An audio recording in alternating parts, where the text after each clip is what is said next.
In the autumn of 1965, the Higgins family of 4 vanished without a trace from their cottage in the village of Ashworth, Yorkshire. Their disappearance would have remained just another unsolved case in the files of the local constabulary, if not for what investigators found 3 months later: a hidden room beneath St. Mary's Church, containing personal belongings of the Higgins family, along with detailed journal entries describing rituals that the Church of England had officially banned centuries ago. The strangest part: the final entry was dated 2 weeks after the family's reported disappearance. For nearly 60 years, the church has refused to comment on the discovery, and the cottage where the Higgins family lived remains abandoned to this day. What makes this case even more disturbing is that when investigators finally gained access to sealed church records in 1985, they discovered that the Higgins family was not the first to disappear under these mysterious circumstances. Tonight, I'll reveal what really happened in that quiet Yorkshire village, based on documents that have never been made public until now, including testimony from the only surviving witness who has finally agreed to break 40 years of silence. Before we continue with the story of the Higgins family and their connection to St. Mary's Church, this channel isn't for everyone, only for the bravest souls who dare to uncover the darkest mysteries that others won't tell. If you're one of those true mystery seekers, subscribe now, and let me know in the comments what country you're listening from. Few channels dare to tell the stories we tell here, stories that authorities tried to bury forever. Now let's step into the shadows of 1965 Yorkshire and discover what terror awaited in Ashworth village. What unfolded in that small Yorkshire community would challenge everything the residents believed about their quiet, God-fearing village, and reveal a conspiracy of silence that had protected unspeakable secrets for nearly half a century. Ashworth was the kind of village where time seemed to move differently, where the ancient stone walls held memories of 8 centuries of human habitation. Nestled deep in the Yorkshire Dales, surrounded by rolling hills that turned purple with heather each autumn, it was home to barely 300 souls, most of whom could trace their families back 5 or 6 generations in the same handful of cottages. The village centered around St. Mary's Church, a magnificent Norman structure that dominated the landscape, with its weathered limestone tower rising nearly 100 feet into the Yorkshire sky.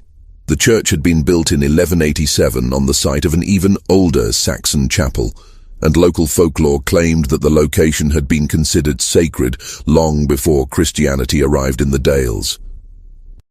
The massive oak doors, reinforced with iron bands that had turned black with age, creaked ominously in the wind that constantly swept down from the moors. The autumn of 1965 brought an unusual chill to Yorkshire that seemed to settle into the very bones of the village. The leaves turned earlier than anyone could remember, painting the hillsides in deep crimsons and golds that appeared almost unnatural in their intensity. A persistent fog had begun settling over the valley each evening around sunset, clinging to the ancient stones of St. Mary's like a living thing. The fog was so thick that many residents reported feeling disoriented when walking through the churchyard at dusk, as if the familiar paths had somehow shifted in the mist. The church bells, which had rung punctually for hundreds of years to mark the hours and call the faithful to worship, began to sound different that autumn. Mrs. Agnes Pemberton, who had lived next to the church for 63 years, noticed it first. The bronze bells seemed to produce a deeper, more resonant tone than she remembered, as if the very air had thickened around them. Sometimes, late at night, she would swear she heard the bells ringing when they shouldn't be. Soft, mournful peals that seemed to come from underground rather than the tower above. Thomas Arthur Higgins was a man whose life ran like clockwork. At 38 years old, he had inherited both his methodical nature and his position at the village post office from his father, who had inherited them from his father before him. Every morning at precisely 7 o'clock, Thomas would emerge from his cottage on Church Lane, dressed in his carefully pressed suit and carrying his worn leather satchel. He would walk his two children, Margaret Rose, age 12, and young William Thomas, age 8, to the village school before continuing to his work, sorting mail and managing telegrams for the entire valley. Thomas was a quiet man who kept his thoughts to himself, but those who knew him well described him as deeply religious in the traditional Yorkshire way, devout but not demonstrative, faithful but practical. He served as a church warden at St. Mary's and could be found every Sunday morning ensuring that the hymnals were properly arranged and the collection plates were clean. His faith was as steady and reliable as the Yorkshire hills themselves, which made what happened to him even more incomprehensible to those who knew him. Eleanor Mary Higgins, née Whitlock, had come to Ashworth as a young bride 15 years earlier. At 35, she retained the striking beauty that had first caught Thomas's attention at a church social in nearby Hawes. Her dark hair, which she wore in a practical style befitting a village mother, still caught the light in a way that made her appear younger than her years. Eleanor managed their small cottage with the same methodical precision that characterized the entire Higgins family, but there was something more restless about her nature, a curiosity about the world that sometimes put her at odds with the conservative traditions of village life. Eleanor had always been interested in local history and folklore, spending hours in the village library reading about the ancient customs of the Yorkshire Dales. She kept a garden filled with herbs and wildflowers that many of the older villagers recognized as plants their grandmothers had grown for purposes that were no longer discussed in polite company.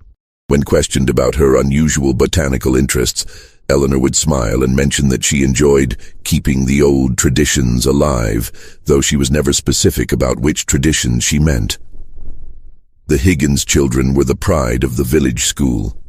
Margaret Rose was a serious, thoughtful girl who excelled in her studies and helped her mother with household duties without complaint. She had inherited her mother's dark hair and her father's steady temperament, though teachers noticed that she sometimes seemed older than her 12 years, as if she carried knowledge that weighed heavily on her young shoulders. Margaret loved to read, particularly books about history and mythology, and she could often be found in the churchyard copying inscriptions from the oldest headstones into a notebook she carried everywhere. William Thomas, known to everyone as Billy, was the village's acknowledged charmer. At 8 years old, he possessed an infectious laugh and a curiosity about everything around him that endeared him to every adult in Ashworth. He was particularly fascinated by the church, spending hours examining the carved stone gargoyles that decorated the exterior walls and asking endless questions about the meaning of the stained glass windows. Billy had a habit of drawing constantly, filling notebook after notebook with sketches of the church, the surrounding countryside, and increasingly, as autumn progressed, disturbing images that his teacher found difficult to interpret. The village of Ashworth operated according to rhythms that had been established centuries earlier. Market day was still held every Thursday in the small square beside the church, though the merchants now arrived by motor car rather than horse and cart. The pub, the Shepherd's Rest, served as the unofficial town hall where news was shared and opinions were formed. The post office doubled as a general store, and the village school taught children from 5 to 14 before they were sent to the larger town of Hawes for their final education. But beneath this veneer of rural tranquility, Ashworth harbored secrets that went back generations. The village had always been isolated, not just geographically but culturally. The old families, the Whitlocks, the Carrs, the Thorntons, and a handful of others, maintained traditions and observances that outsiders rarely glimpsed. These families intermarried regularly and shared knowledge that was passed down through carefully chosen bloodlines. Mrs. Margaret Thornton, the village librarian and unofficial keeper of local law, was a descendant of one of Ashworth's founding families. Her cottage contained books and manuscripts that had been collected over centuries, including texts that the church had tried to suppress during various periods of religious reform. Mrs. Thornton was a small, bird-like woman in her 70s who spoke in whispers and seemed to know everyone's business before they knew it themselves. She had never married, dedicating her life instead to what she called preserving our heritage. Dr. Edmund Carr, the village physician, was another member of the old families. At 55, he had returned to Ashworth after studying medicine in Edinburgh, bringing with him modern medical knowledge that he somehow managed to blend with older healing traditions that his grandmother had taught him. Dr. Carr maintained detailed records not just of his patients' physical health, but of what he called their spiritual well-being, though he was always vague about what exactly this meant. The local constable, Sergeant Robert Henley, was one of the few authority figures in Ashworth who was not connected to the old families. He had been assigned to the village 5 years earlier and had gradually become aware that there were aspects of village life that remained hidden from him. Henley was a thorough, methodical man who took pride in understanding his territory completely, and his inability to penetrate certain aspects of Ashworth's social structure had become a source of increasing frustration. Reverend Harold Whitmore had served St. Mary's for 23 years, arriving in Ashworth as a young curate, fresh from theological college. Over the decades, he had transformed from an energetic advocate of church reform into something much more complex and troubling. His study, located in the rectory beside the church, was filled with ancient manuscripts, archaeological artifacts, and books on subjects that seemed to have little connection to conventional Anglican theology. Reverend Whitmore was a tall, thin man with prematurely grey hair and eyes that seemed to look through people rather than at them. His sermons had grown increasingly esoteric over the years, filled with references to older truths and deeper mysteries that left many parishioners confused and unsettled. Yet he remained popular among certain members of the congregation, particularly those from the old families who seemed to understand references that escaped everyone else. In the weeks leading up to their disappearance, several residents of Ashworth noticed changes in the Higgins family's behavior. The alterations were subtle at first, Eleanor spending more time in the churchyard, Thomas appearing distracted and worried, the children becoming more withdrawn. But as October progressed, these changes became impossible to ignore. Mrs. Agnes Pemberton, whose cottage shared a garden wall with the Higgins property, was the first to notice Eleanor's nocturnal activities. Beginning in early October, Eleanor had taken to spending long hours in St. Mary's churchyard after dark, often carrying what appeared to be bundles of herbs, flowers, and other items that Mrs. Pemberton couldn't identify in the moonlight. When she worked up the courage to ask Eleanor about these midnight excursions, the younger woman simply smiled and replied, "I'm tending to old traditions, Mrs. Pemberton. Someone has to keep the proper observances." The phrase "proper observances" meant nothing to Mrs. Pemberton, but it left her with a sense of unease that she couldn't shake. Eleanor's tone had been pleasant enough, but there was something in her eyes that suggested depths of knowledge that made the older woman uncomfortable. Mrs. Pemberton began keeping her curtains drawn after dark and found excuses to avoid conversations with her neighbour. Mr.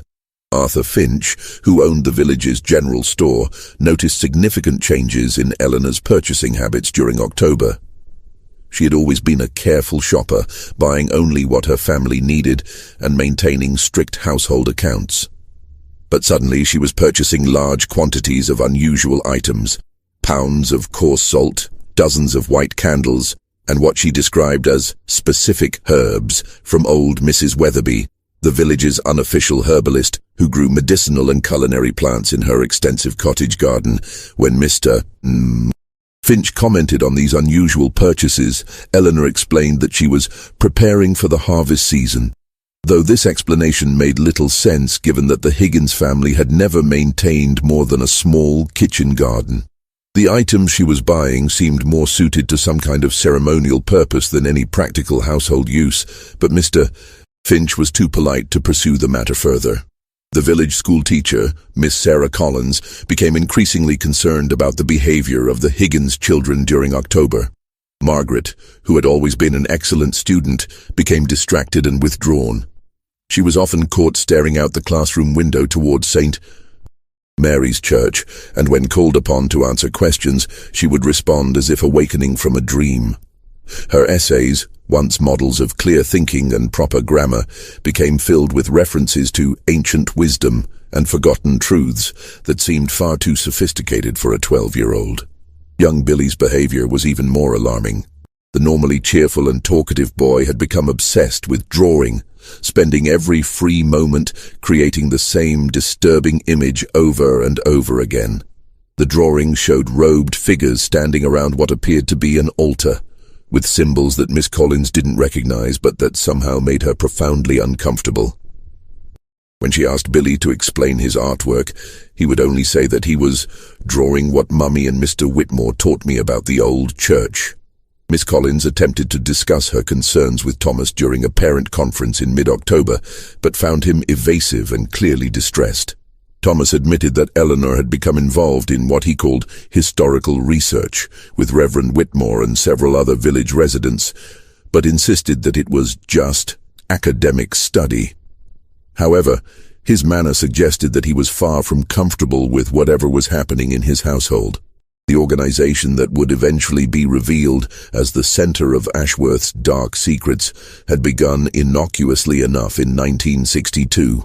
Reverend Whitmore had proposed forming a group to study the historical traditions of the Yorkshire Dales, with particular emphasis on the pre-Christian customs that had shaped local culture for centuries before the arrival of Christianity. The group initially consisted of 5 members: Reverend Whitmore himself, Mrs. Margaret Thornton, Dr. Edmund Carr, Mrs. Dorothy Weatherby, the herbalist, and Mr. James Crawford, a retired schoolmaster who had moved to Ashworth from London.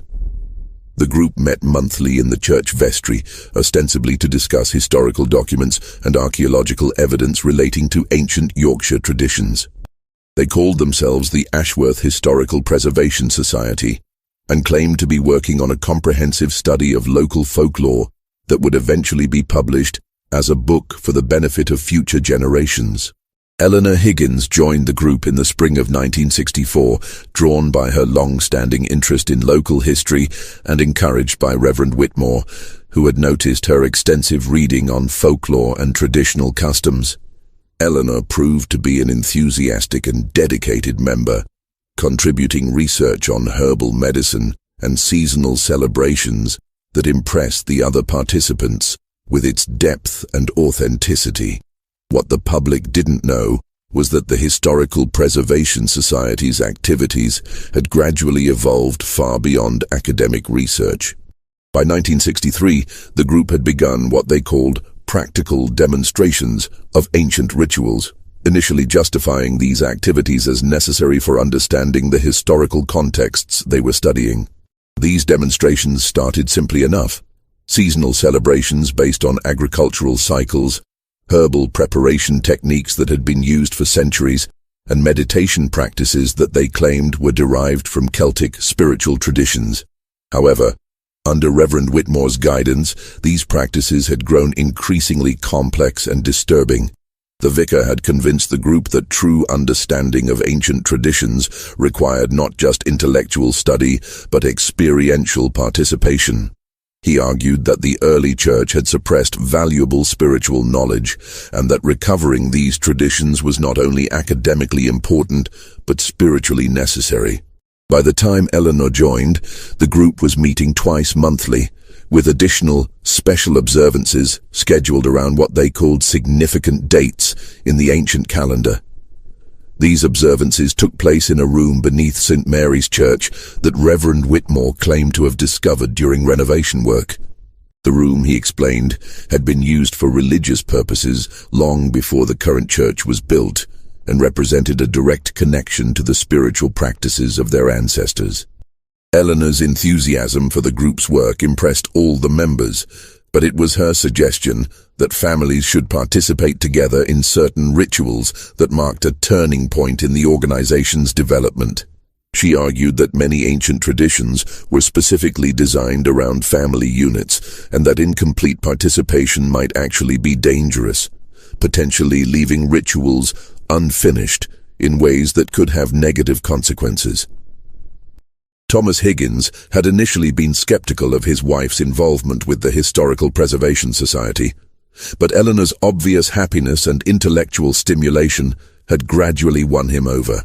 She would return from meetings filled with excitement about new discoveries and insights, sharing stories about Yorkshire's hidden history that fascinated even Thomas's practical mind.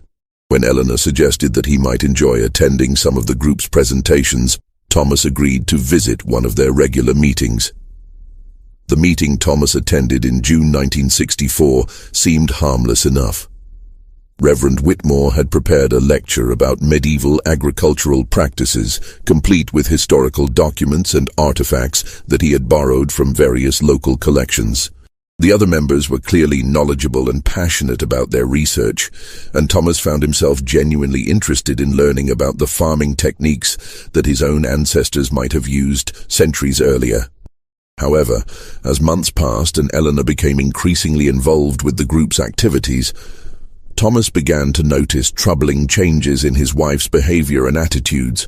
She started speaking critically of modern religious practices, suggesting that contemporary Christianity had lost essential spiritual knowledge that ancient traditions preserved.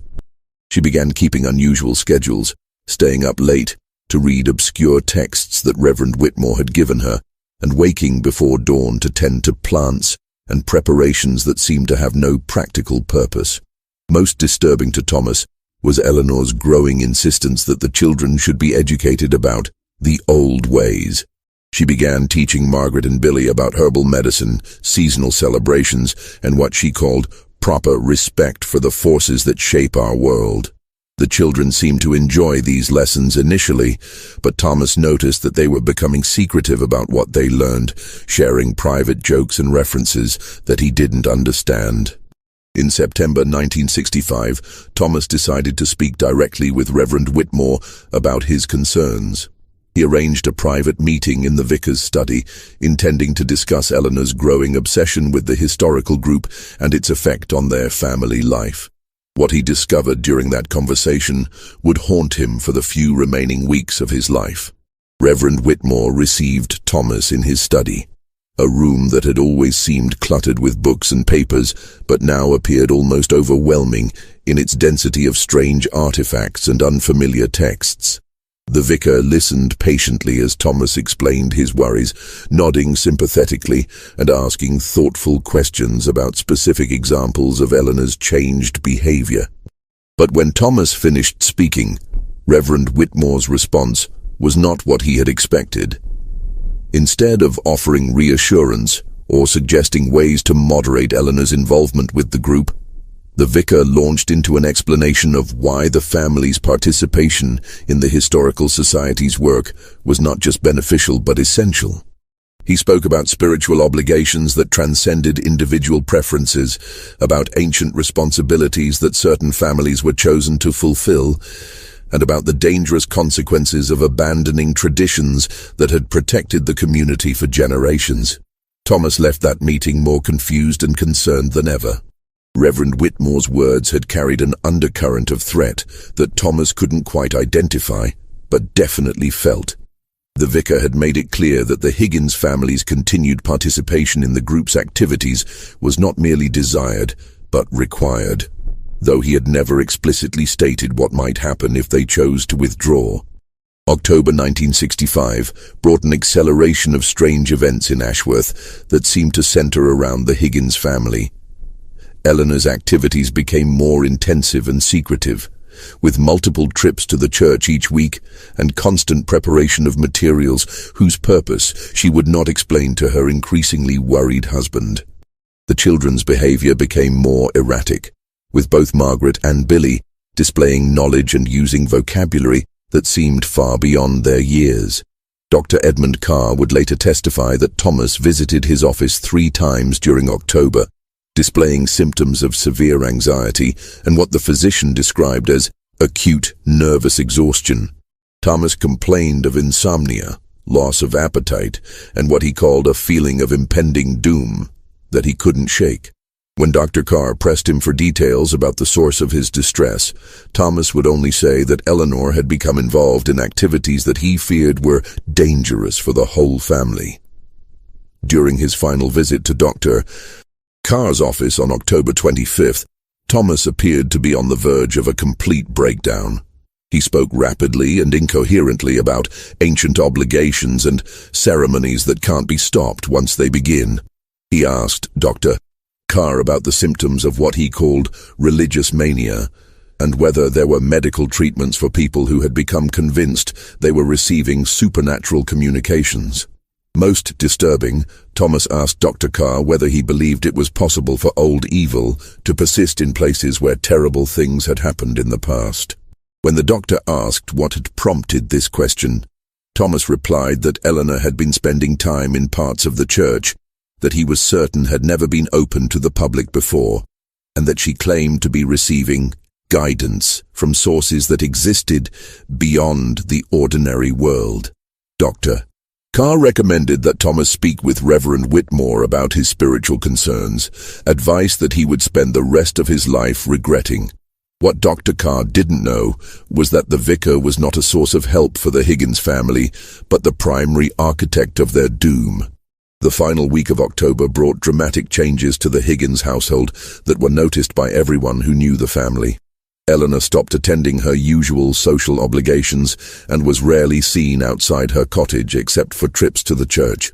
The children stopped playing with their friends and appeared increasingly pale and withdrawn. Thomas missed several days of work, something that had never happened in his 15 years at the post office. Mrs. Pemberton later recalled hearing sounds from the Higgins cottage that she couldn't identify: rhythmic chanting, the burning of substances that produced unusually acrid smoke, and conversations conducted in voices so low that she couldn't make out words, but could detect emotional intensity that made her increasingly uncomfortable. On several occasions, she observed unusual visitors arriving at the Higgins cottage after dark. Figures in dark clothing who moved with purposeful silence and never stayed longer than an hour. October 31st, 1965, was a Sunday that dawned grey and cold, with the persistent fog that had plagued Ashworth all autumn hanging so low that the top of St. Mary's Tower was completely obscured. The morning service proceeded normally, with the Higgins family occupying their customary pew in the third row. However, several parishioners later recalled that the family's behavior during the service had been distinctly unusual. Eleanor sat with an expression of intense concentration throughout Reverend Whitmore's sermon, which focused on the theme of ancient covenants and their persistence through time. She appeared to be taking notes in a small leather journal, something she had never done during church services before. Thomas sat rigidly beside her, his face pale and his hands clenched in his lap. The children were unusually quiet, sitting perfectly still in a way that seemed unnatural for youngsters their age. Reverend Whitmore's sermon itself was unlike his usual presentations. He spoke about obligations that transcend individual choice and the wisdom of traditions that predate our current understanding. He made several references to tonight's observance and the importance of completing what has been begun. Phrases that meant nothing to most of the congregation, but clearly had special significance for certain members. After the service, the Higgins family was seen walking home together, but their movement seemed somehow different from their usual Sunday routine. Instead of the leisurely pace they typically maintained, they walked quickly and purposefully, as if they had urgent business awaiting them. Mrs. Pemberton, who was tending her garden when they passed, later recalled that none of them acknowledged her greeting, something that was completely out of character for the normally polite family.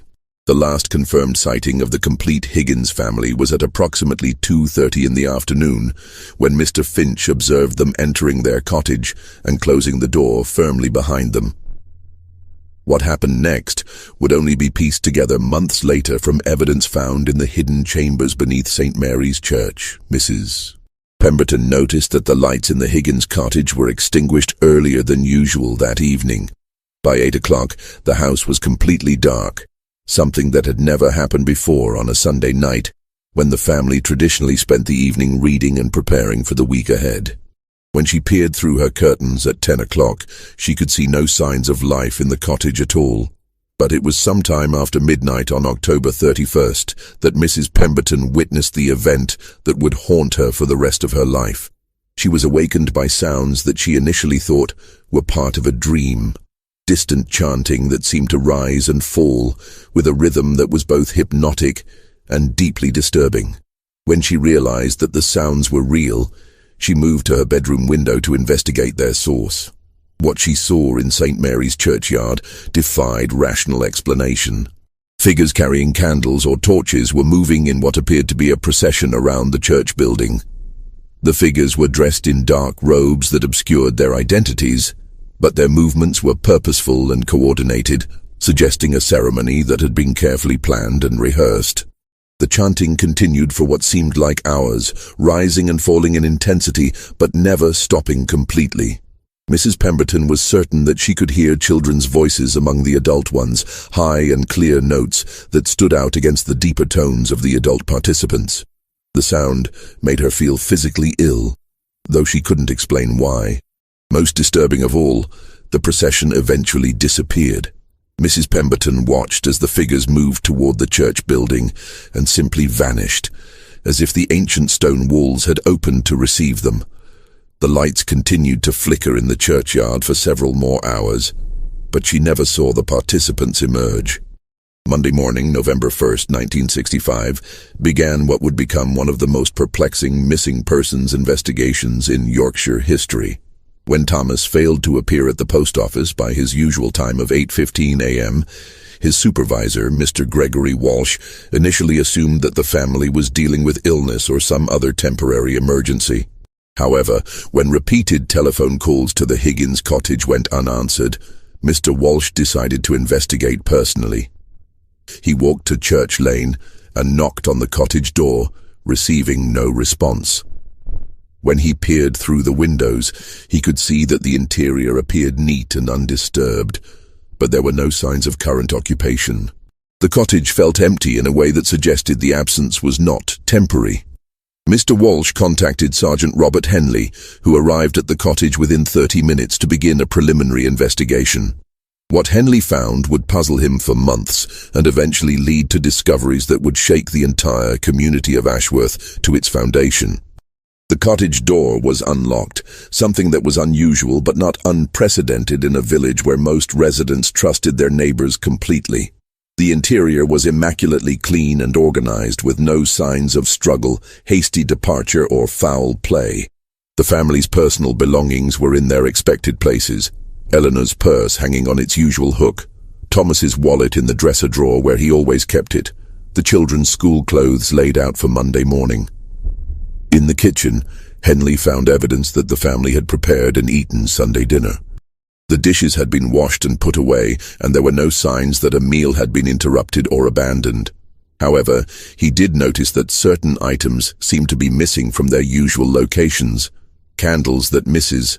Pemberton had mentioned seeing in the cottage, several books from Eleanor's collection of folklore texts, and what appeared to be some of the herbal preparations that she had been working on in recent weeks. Most puzzling was the discovery in Thomas's small study. On his desk lay an open Bible turned to the Book of Revelation, chapter 20, which deals with the binding of Satan and the judgment of the dead. Written in the margin, in what appeared to be Eleanor's handwriting, was a single line: "The old covenant must be honored at all costs." Below it, in Thomas's more angular script, were the words, "God help us all. I fear we have gone too far to turn back." Sergeant Henley spent the entire day conducting interviews with every resident of Ashworth who might have information about the family's disappearance. The picture that emerged from these conversations was troubling and contradictory. While everyone agreed that the Higgins family had been acting strangely in recent weeks, no one could provide specific information about where they might have gone or why they would have left without telling anyone. Henley's investigation quickly revealed that several key members of the community were being less than forthright about their knowledge of the family's activities. Reverend Whitmore, when questioned about the Historical Preservation Society, acknowledged that Eleanor had been an active member, but insisted that the group's activities were purely academic and couldn't possibly be connected to the disappearance. However, when Henley pressed for details about the group's recent meetings and activities, the vicar became evasive and defensive. Whitmore claimed that the society's records were confidential and that revealing the content of their discussions would violate the trust of other members.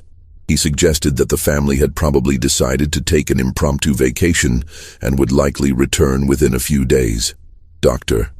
Carr was even less helpful, claiming that patient confidentiality prevented him from discussing his recent conversations with Thomas. When Henley pointed out that missing persons investigations took precedence over normal confidentiality requirements, Dr. Carr reluctantly admitted that Thomas had been suffering from anxiety related to family pressures, but refused to elaborate on the specific nature of these pressures. Mrs. Thornton, the librarian, proved to be the most forthcoming of the Historical Preservation Society members, though her information was more disturbing than helpful. She acknowledged that the group had been researching ancient religious practices and that some members had become perhaps too enthusiastic about implementing their discoveries. When pressed for details, she mentioned that recent meetings had focused on what she called seasonal observances that were traditional in this area centuries ago. The breakthrough in Henley's investigation came from an unexpected source. Miss Sarah Collins, the school teacher, approached him 3 days after the disappearance with a collection of drawings that Billy Higgins had created during October. The drawings depicted robed figures gathered around what appeared to be an underground altar, with symbols and arrangements that seemed far too sophisticated for an 8-year-old child to have invented. Miss Collins also provided Henley with essays that Margaret had written in the weeks before the disappearance. The essays dealt with topics such as the wisdom of ancient traditions and why modern people have forgotten important truths. The writing was technically excellent, but contained ideas and references that seemed to come from adult sources rather than a 12-year-old's imagination. Armed with evidence that the Historical Preservation Society was involved in activities far more serious than academic research, Sergeant Henley decided to search St. Mary's Church more thoroughly than his initial cursory investigation had allowed. What he discovered would transform the missing persons case into something far more sinister. Henley's attention was first drawn to discrepancies in the church's architecture that he had noticed during his initial search, but hadn't considered significant. Certain walls seemed thicker than necessary, and there were spaces in the building's layout that didn't correspond to any visible rooms. When he measured the interior dimensions against the exterior walls, he found gaps that suggested the existence of hidden spaces. His suspicions were confirmed when he discovered loose stones in the wall behind the altar. The stones had been carefully fitted to blend seamlessly with the surrounding masonry, but close examination revealed that they could be removed to reveal a passage leading downward into darkness. The passage was narrow and steep, carved directly into the living rock beneath the church foundation. The hidden chamber that Henley found at the bottom of the passage was unlike anything he had ever encountered in his 15 years of police work. The space was roughly circular, approximately 30 feet in diameter, with walls covered in symbols that appeared to be a mixture of Christian imagery and much older pagan markings. The floor was made of the same ancient stone as the church above, but arranged in a complex pattern that seemed to draw the eye toward a central altar. The altar itself was a massive block of black stone that clearly predated the Norman church by centuries.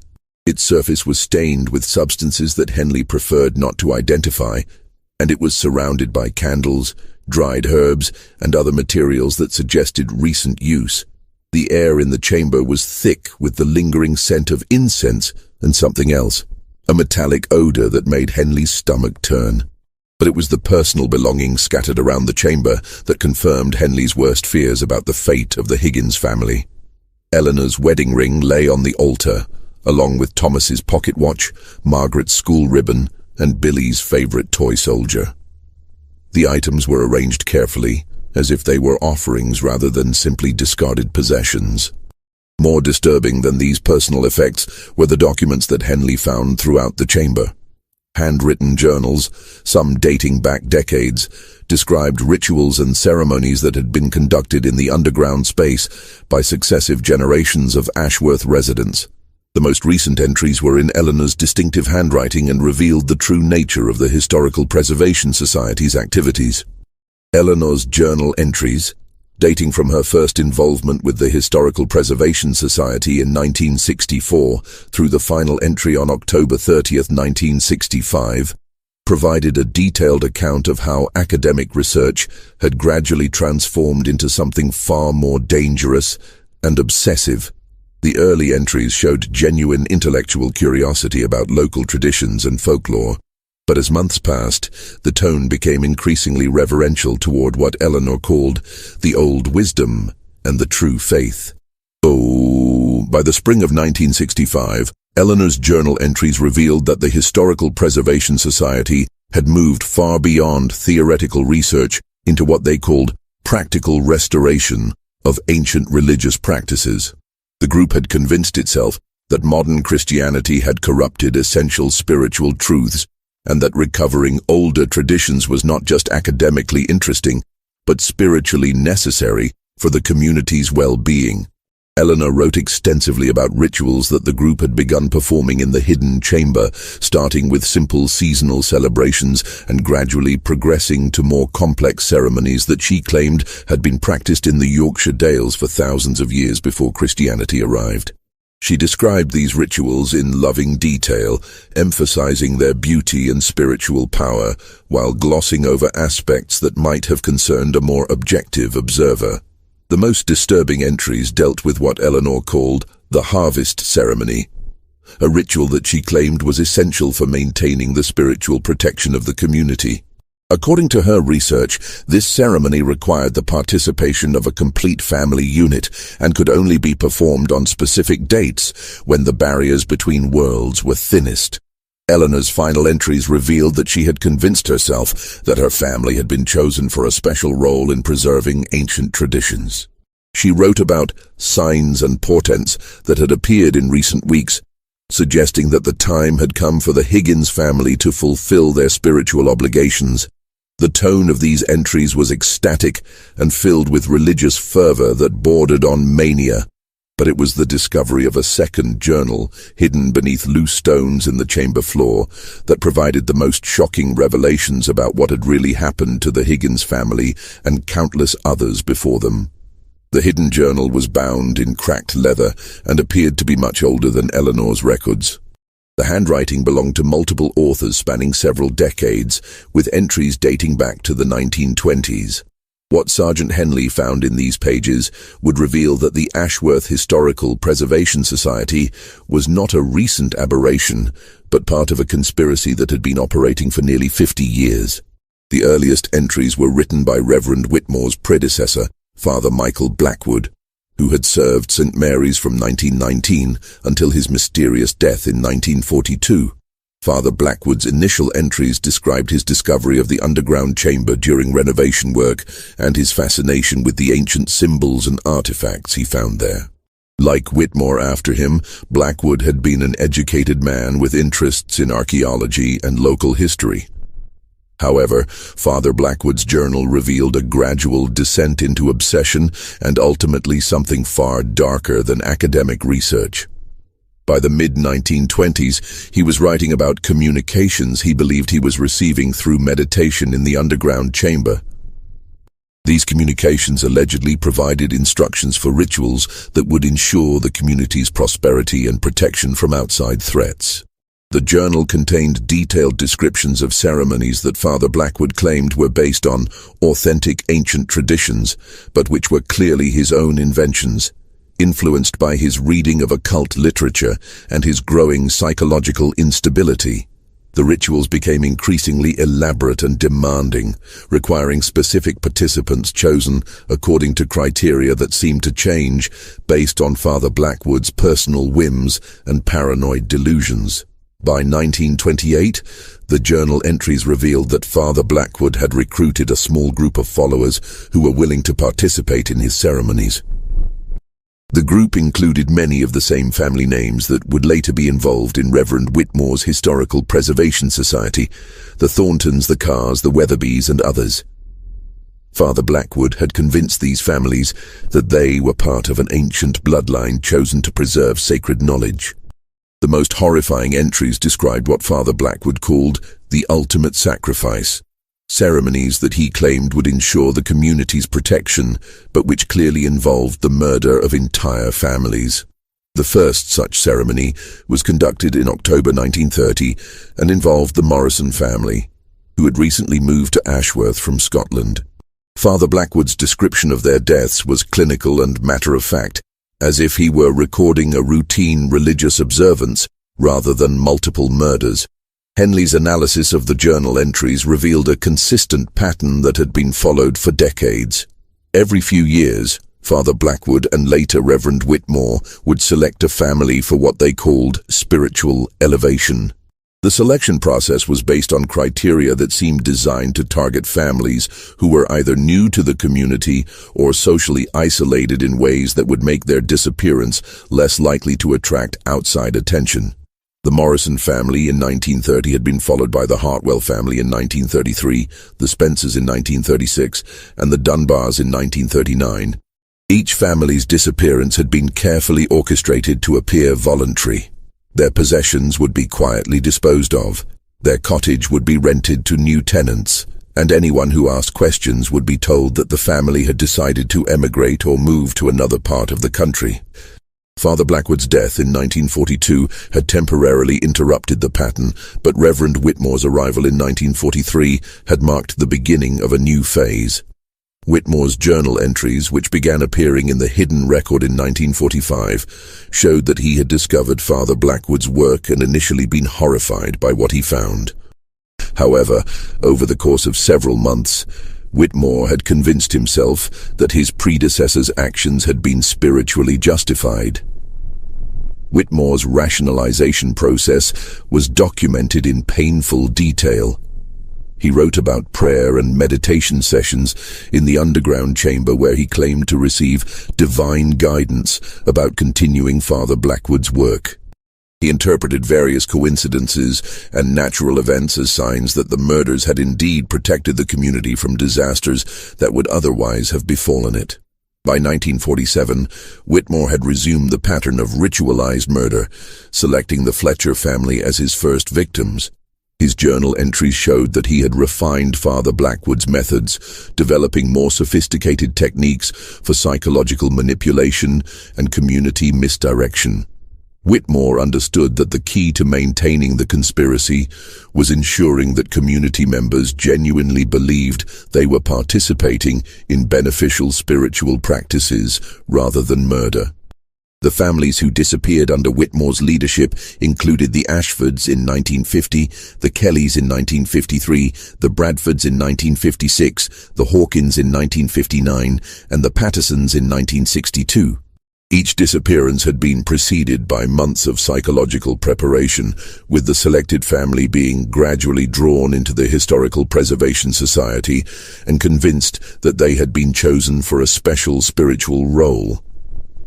Whitmore's journal entries revealed sophisticated techniques for psychological manipulation that explained how he had been able to convince educated, rational people to participate in their own murders. The process began with recruitment into the Historical Preservation Society, which genuinely did conduct academic research into local traditions and folklore. This research provided a foundation of legitimacy that made the group's later claims seem plausible. New members would spend months or even years participating in harmless activities, lectures, research projects, and simple seasonal celebrations that were based on authentic historical practices. During this period, Whitmore would carefully assess each participant's psychological vulnerabilities and susceptibility to influence. Only those who showed the right combination of intellectual curiosity, spiritual seeking, and social isolation would be selected for deeper involvement. The transition from academic research to active participation in rituals was gradual and carefully managed. Whitmore would introduce increasingly esoteric concepts, always framing them in terms of historical authenticity and spiritual enlightenment. Members who expressed doubt or discomfort would be subtly excluded from further activities, while those who embraced the concepts would be invited to participate in more advanced practices. The underground chamber played a crucial role in the manipulation process. Whitmore had learned that the space's unusual acoustics, combined with the psychological effect of being in a hidden, ancient location, made participants more susceptible to suggestion and group pressure. The chamber was deliberately kept cold and dimly lit, conditions that research had shown could induce altered states of consciousness, even without the use of drugs or other substances. Whitmore also used what he called spiritual preparation, periods of fasting, meditation, and isolation that were designed to break down participants' critical thinking abilities and increase their dependence on the group for emotional and spiritual support. By the time a family was selected for the harvest ceremony, they had been so thoroughly conditioned that they genuinely believed they were participating in a sacred ritual that would benefit not just themselves, but the entire community. Eleanor Higgins's journal entries showed this process in action. Her transformation from curious researcher to fanatical believer had taken place over 18 months of careful manipulation. Whitmore had exploited her intellectual interests, her spiritual yearning, and her desire to feel special and chosen. By October 1965, Eleanor was so convinced of the rightness of her path that she had become an active advocate for her family's participation in the ceremony. The final entries in both Eleanor's journal and Whitmore's hidden record provided a detailed account of the events that had led to the Higgins family's murder. The ceremony had been planned for months, with elaborate preparations that included not just ritual elements, but practical considerations, such as how to dispose of the bodies and explain the family's disappearance to the community. Eleanor's final entry, dated October 30th, revealed her complete psychological surrender to Whitmore's manipulation. She wrote about her excitement at being chosen for spiritual elevation and her gratitude for the opportunity to serve the community in such a profound way. She expressed concern only about Thomas's reluctance to fully embrace the experience, but noted that Reverend Whitmore had assured her that Thomas's doubts would be resolved during the ceremony itself. Whitmore's account of October 31st was clinical and detailed, describing the logistics of the murder with the same methodical precision that characterized all his activities. The ceremony had begun at 11:00 p.m., with the Higgins family and 6 other members of the Historical Preservation Society gathering in the underground chamber. The other participants included Dr. Carr, Mrs. Thornton, Mrs. Weatherby, Mr. Crawford, and 2 others whose names Henley recognized as respected members of the community. The ritual itself had been designed to gradually overcome any resistance from Thomas or the children. It began with familiar elements, chanting, candlelight, and herbal preparations that the family had experienced during previous meetings. However, as the ceremony progressed, these familiar elements were combined with psychological pressure and what Whitmore euphemistically called spiritual substances, drugs that had been added to wine that the participants consumed. Thomas's resistance had been anticipated and planned for. When he attempted to leave the chamber with his children, he found that the other participants were prepared to prevent his departure by force. The children, already disoriented by the drugs and the traumatic nature of the situation, had been unable to understand what was happening or effectively resist. Whitmore's account of the actual murders was brief and matter-of-fact. The family had been killed using methods that Whitmore claimed were based on ancient sacrificial practices, but which were simply efficient techniques for murder. The bodies had been disposed of in a complex system of natural caves that extended beneath the church. Caves that had been used for the same purpose for decades. The journal entries revealed that the Higgins family's murder had been followed by a carefully orchestrated cover-up that involved most of the village's authority figures. Dr. Carr had prepared false medical records suggesting that the family had been suffering from a contagious illness that required them to leave the village immediately. Mrs. Thornton had spread rumors about Thomas receiving a job offer in another county that required immediate relocation. The family's personal belongings had been systematically disposed of, with valuable items being redistributed among members of the Historical Preservation Society and everything else being destroyed or buried. The cottage had been cleaned thoroughly to remove any evidence of the family's final days, and within a week of their disappearance, it had been rented to a new family who had been told that the previous tenants had emigrated to Canada. Sergeant Henley's investigation had been deliberately hampered by community members who provided false information or simply refused to cooperate. When Henley had asked specific questions about the Historical Preservation Society, he had been given misleading answers designed to make the group seem harmless and academic. Several witnesses had lied outright about their knowledge of the family's activities in the weeks before their disappearance. The conspiracy extended beyond the active participants in the murders to include community members who suspected the truth but chose to remain silent rather than confront the horror in their midst. The journal entries revealed that several villagers had privately expressed concerns about the pattern of disappearances over the years, but had been persuaded by social pressure and fear to keep their suspicions to themselves. Just when we thought we understood the full scope of the horror in Ashworth, Sergeant Henley's investigation was about to uncover evidence that would reveal an even more disturbing truth about the community's complicity in decades of murder. If this story is giving you chills, share this video with a friend who loves dark mysteries. Hit that like button to support our content, and don't forget to subscribe to never miss stories like this. Let's discover together what happens when Henley finally confronted the living participants in this conspiracy of silence. Armed with overwhelming evidence from the journal entries and physical evidence found in the underground chamber, Sergeant Henley faced the difficult task of confronting a conspiracy that involved some of the most respected members of the Ashworth community. His investigation had revealed that at least 12 people had direct knowledge of the murders, with dozens more having various levels of complicity in the cover-ups that had protected the killers for decades. Henley's first arrest was Dr. Edmund Carr, whose medical records and journal entries clearly documented his participation in multiple murders. When confronted with the evidence, Dr. Carr initially attempted to maintain his innocence, claiming that the journal entries were elaborate fiction created by disturbed individuals. However, when faced with physical evidence linking him to the underground chamber and testimony from other community members, his resolve crumbled. Dr. Carr's confession provided crucial details about the psychological dynamics that had allowed the conspiracy to function for so long. He revealed that many participants had convinced themselves that they were not actually committing murder, but facilitating a spiritual transformation that allowed the victims to transcend ordinary physical existence.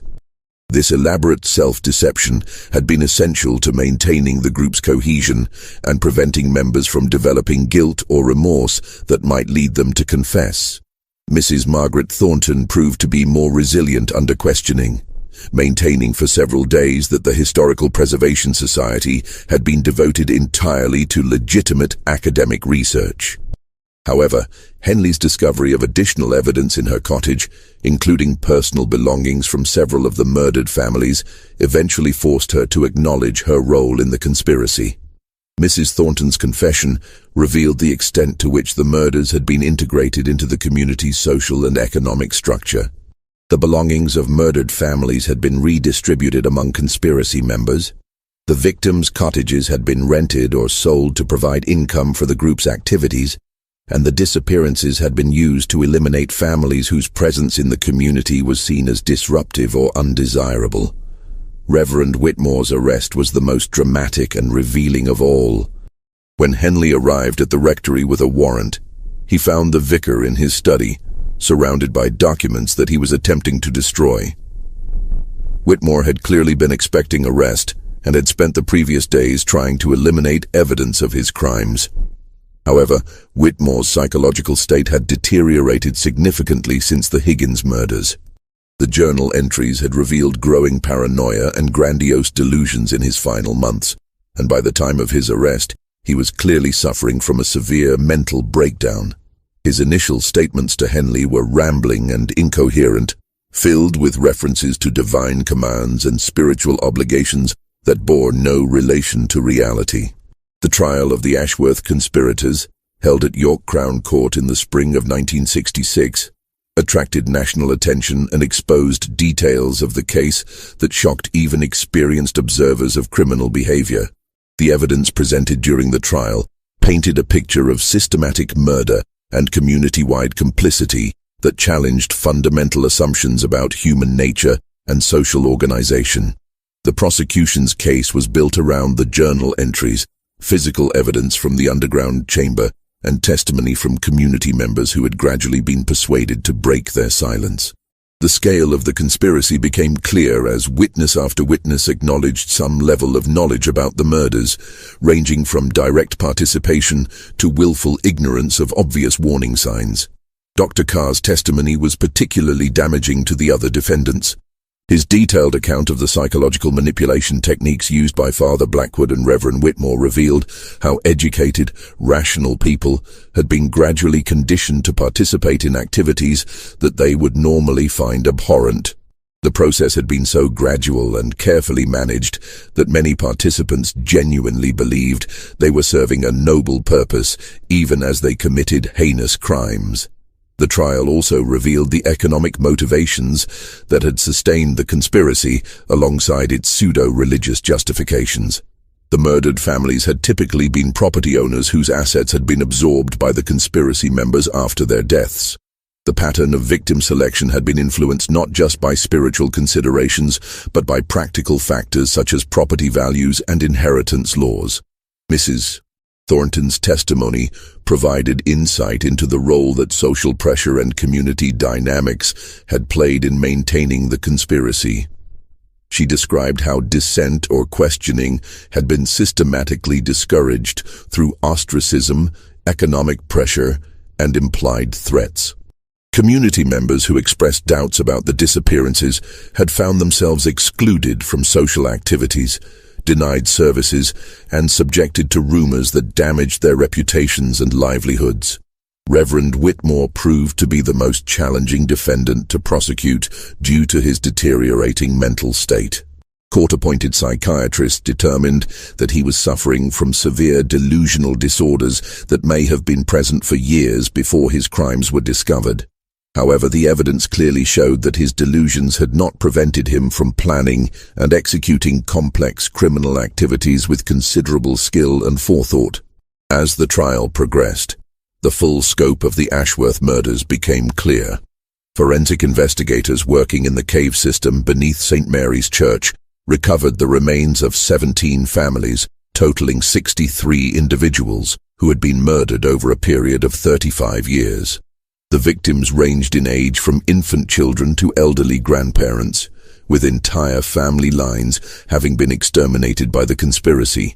The forensic evidence revealed that the murders had been conducted using various methods, depending on the preferences of the leadership at different times. Father Blackwood had favored techniques that he claimed were based on ancient sacrificial practices, while Reverend Whitmore had developed more efficient methods that reduced the risk of detection and simplified disposal of the bodies.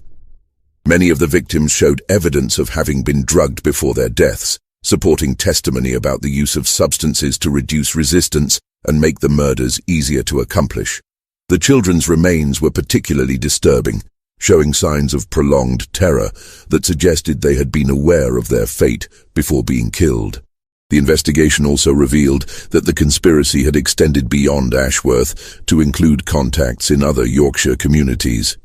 Several suspicious disappearances in neighbouring villages during the same period showed similar patterns, suggesting that the Ashworth group may have been part of a larger network of criminals operating under the cover of religious or historical research. The exposure of the Ashworth conspiracy had profound psychological effects on the surviving community members, many of whom had lived for decades with knowledge or suspicion of the murders without taking action to stop them. The trial testimony revealed the complex web of fear, complicity, and self-deception that had allowed the crimes to continue for so long. Many residents reported feelings of guilt and shame that persisted for years after the trials concluded. They struggled with questions about their own moral responsibility for failing to protect the victims, even when they had lacked specific knowledge of the crimes being committed. The revelation that respected community leaders had been systematic murderers destroyed many people's faith in their ability to judge character and trust authority figures. The psychological impact was particularly severe for children and young adults who had grown up in Ashworth during the period when the murders were being committed. Many reported feeling betrayed by adults they had trusted and respected, and some required extensive therapy to process their experiences. The knowledge that they had unknowingly lived alongside mass murderers for years created lasting trauma that affected their ability to form trusting relationships. Several community members developed symptoms consistent with what would later be recognized as post-traumatic stress disorder. They experienced recurring nightmares, anxiety attacks, and intrusive memories related to events they had witnessed or suspected during the conspiracy's active period. The peaceful rural environment that had once provided comfort became a source of constant reminders of the horror that had been hidden beneath the surface of village life. The Ashworth case also exposed significant failures in the institutional systems that should have protected the victims and prevented the conspiracy from operating for so long. The investigation revealed that various authorities had received reports about suspicious disappearances over the years, but had failed to conduct thorough investigations or connect the patterns that might have revealed the truth earlier. The Church of England's oversight of rural parishes proved to be inadequate for detecting and preventing the kind of criminal activity that had flourished under Father Blackwood and Reverend Whitmore. The hierarchical structure that gave parish clergy considerable autonomy had created opportunities for abuse that went undetected for decades. The investigation prompted significant reforms in church oversight procedures and background screening for clergy members. Local law enforcement had also failed to recognize the patterns that should have triggered more intensive investigation. The tendency to treat missing persons cases as voluntary departures, particularly in rural communities where people might reasonably choose to relocate for economic reasons, had allowed the conspirators to operate with impunity. The Ashworth case led to new protocols for investigating missing persons cases and improved coordination between different police jurisdictions. The medical and social services systems had similarly failed to protect potential victims or detect warning signs of abuse. Dr. Carr's dual role as both community physician and conspiracy member had allowed him to manipulate medical records and provide false documentation that supported the cover-up narratives. This revelation led to new requirements for independent medical verification in cases involving sudden family relocations or unexplained medical conditions. The legal proceedings against the Ashworth conspirators concluded in the autumn of 1966 with convictions for all the defendants who were mentally competent to stand trial. Reverend Whitmore was found guilty but mentally ill and was sentenced to indefinite confinement in a secure psychiatric facility. Dr. Carr, Mrs. Thornton, and 4 other conspirators received life sentences for their roles in the murders. Several other community members received shorter sentences for their roles in the cover-ups and their failure to report knowledge of the crimes to authorities. The court recognized that many of these individuals had been subjected to psychological pressure and social coercion that had influenced their decisions, but maintained that adults had a fundamental responsibility to protect children and vulnerable people regardless of personal consequences. The sentences were controversial in some quarters, with critics arguing that they were either too lenient given the scope of the crimes or too harsh given the psychological manipulation that many defendants had experienced. However, the judge's statements during sentencing emphasized the importance of holding individuals accountable for their actions while acknowledging the complex social dynamics that had enabled the conspiracy to function. The financial assets of the convicted conspirators were seized and used to provide compensation to the families of victims who had relatives outside the Ashworth community. However, many of the murdered families had been deliberately selected because they lacked external connections, making it impossible to identify heirs or beneficiaries for compensation purposes. The exposure of the conspiracy and the subsequent trials effectively destroyed Ashworth as a functioning community.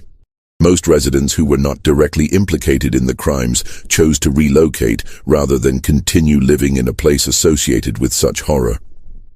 Property values collapsed, businesses closed, and the village that had existed for centuries began to empty within months of the trial's conclusion. St. Mary's Church was officially deconsecrated by the Church of England and subsequently demolished to prevent it from becoming a site of morbid curiosity or inappropriate veneration. The underground chamber was sealed with concrete, and the entire area was covered with soil and planted with grass. However, local authorities found it impossible to completely erase the physical evidence of what had happened there. The cottages where the murdered families had lived were gradually abandoned as their associations with the crimes made them unmarketable. The Higgins cottage, where the investigation had begun, remained empty for years before finally being demolished in the early 1970s. The village school closed when enrollment dropped below sustainable levels, and the post office where Thomas Higgins had worked was shuttered permanently. By 1970, fewer than 50 people remained in what had once been a thriving community of 300. The remaining residents were mostly elderly individuals who lacked the resources to relocate, or younger people who had inherited property that they couldn't sell. The village that remained bore little resemblance to the close-knit community that had existed before the conspiracy's exposure.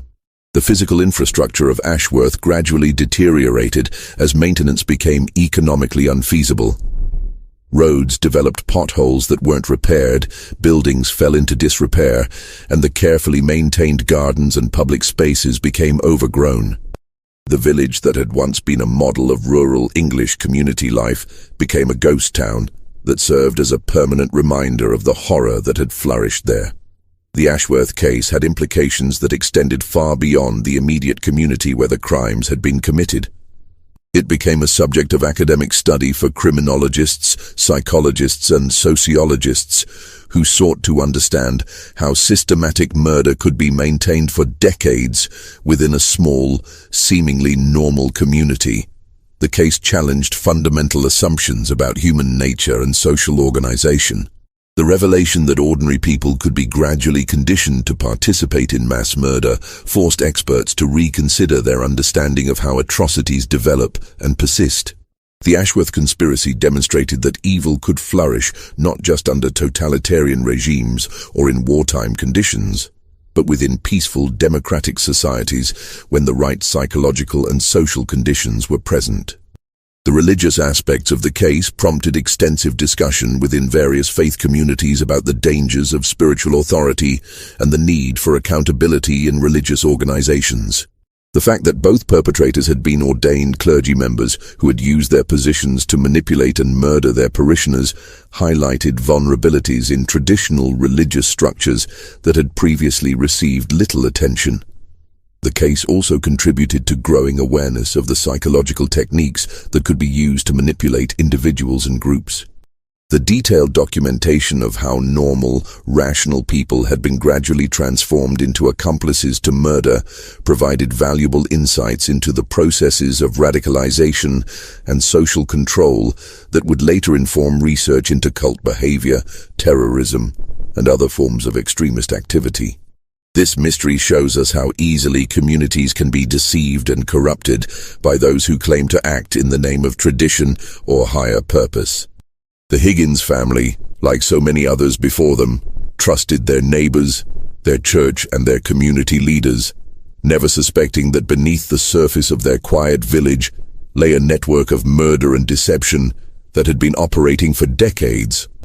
The most terrifying aspect of the Ashworth conspiracy was not the murders themselves, but the way that an entire community had been gradually conditioned to accept and participate in activities that would normally be recognized as obviously wrong.